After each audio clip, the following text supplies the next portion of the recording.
Salam saudara sekalian, hari ini Jumat 9 Mei 2025, Kejadian 31-24. Jagalah baik-baik supaya engkau jangan mengatai Yakub dengan sepatah kata pun. Saudara, kalau kita renungkan mengapa Tuhan begitu baik pada Yakub, semuanya bukan karena kebaikan Yakub, tetapi semata karena pilihan Allah untuk mengasihi Yakub. Dalam ayat 12, Allah sendiri memberikan harta yang banyak kepadanya. Angkatlah mukamu dan lihatlah bahwa segala jantan yang menjantani kambing domba itu bercoreng-coreng, berbintik-bintik, dan berbelang-belang, sebab telah kulihat semua yang dilakukan oleh Laban itu kepadamu. Kemudian Yakub memanggil Rahel dan Lea dan berkata, dalam ayat 5, telah kulihat dari muka ayahmu bahwa ia tidak lagi seperti yang sudah-sudah kepadaku, tapi Allah menyertai aku. Juga kamu sendiri tahu bahwa aku telah bekerja keras sekuat-kuatku pada ayahmu. Tapi ayahmu telah berlaku curang kepadaku, telah 10 kali mengubah upahku. Tapi Allah tidak membiarkan dia berbuat kepadaku.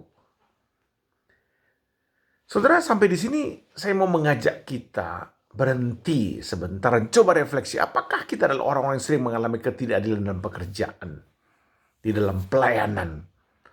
Apakah upah kita bekerja telah disunat atau dipotong oleh bos kita? Gaji kita nggak naik-naik, saudara ya.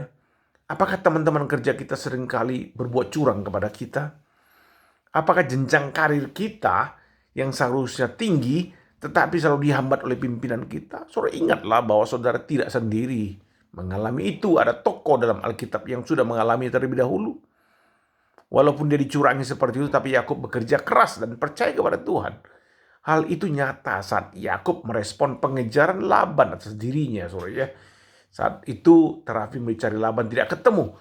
Nah, baru saat itu Yakub komplain kepada Laban mulai ayat 38. Selama 20 tahun ini aku bekerja bersama-sama dengan engkau. Domba dan kambing dombamu tidak pernah kuguguran, dan jantan dari kambing dombamu tidak pernah kumakan. Yakub belajar kejujuran di sini, saudara. Kehidupannya berubah total dari sebelum yang penipu.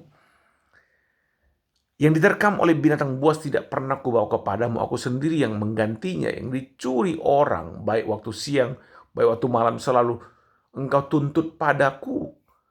Aku dimakan panas waktu siang hari dan kedinginan waktu malam, dan mataku jauh dari tidur. Saudara, Yakub itu pekerja keras, orang tidak cengeng, bertanggung jawab, sangat rajin, penuh daya juang, saudara ya.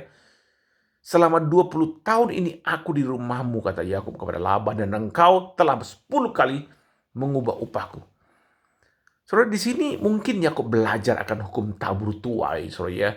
Dia tidak mengeluh karena itu mungkin sekali adalah disiplin Tuhan bagi dia. Di sini dia lebih ke arah mengungkapkan unek-uneknya. Semua terakumulasi selama 20 tahun, sekarang semuanya ditumpahkan, saudara ya. Sehingga dikatakan Yakub ayat 42, seandainya Allah ayahku, Allah Abraham, yang disegani oleh Ishak tidak menyertai aku, tentulah engkau sekarang membiarkan aku pergi dengan tangan hampa. Tapi kesengsaraanku dan jeripayaku telah diperhatikan Allah, dan ia telah menjatuhkan putusan tadi malam. Oh, saudara, ini penting sekali. Apakah engkau sengsara dalam jeripayahmu bekerja, dalam pelayananmu engkau sengsara? Yakinlah Tuhan memperhatikan Anda. Dia tidak pernah mengabaikan kesengsaraanmu. Amin, saudara. Saudara, mari kita masuk hari ini, bahkan sepanjang weekend ini, dengan sukacita dan iman yang demikian. Tuhan memperhatikan kesengsaraanku. Amin, saudara. Tuhan memberkati sekalian.